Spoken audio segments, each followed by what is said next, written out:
Bu kitabın sonunda bir möhtəşəm hədis qeyd eləmişik. O hədis ki, onu oxuyanda aydın olur ki, heç kəs əməli ilə cənnətə daxil olmayacaq. Hamınız bəlkə də o hədisi bilirsiniz. Mən sizə sadəcə xatırladacağım. Peyğəmbər sallallahu aleyhi ve sellem deyir ki, bizdən əvvəlki ümmətlər arasında yaşayan 2 kişi vardı. Biri əməli salih idi, bütün günü ibadətlə məşğul idi. O biri isə günah işlər edirdi. Amma dost idilər.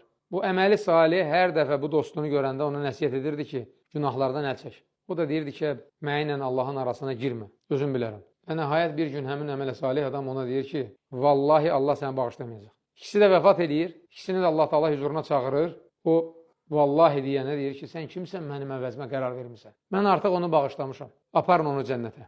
Bunu isə cəhənnəmə. Fikir verin. Ömrü boyu yaxşı işlər görüb, ancaq Allahın adından cürət edib deyəndə ki, Allah səni bağışlamayacaq, yəni sən kafirsən, Allah onun özünü cəhənnəmli edir.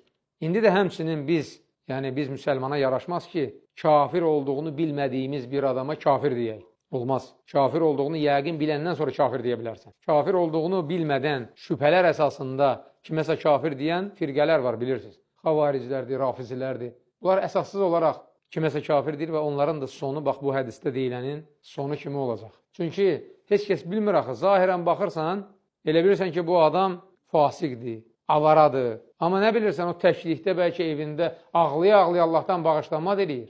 Və Allah da onu bağışlayır. Biz axı onu bilmirik.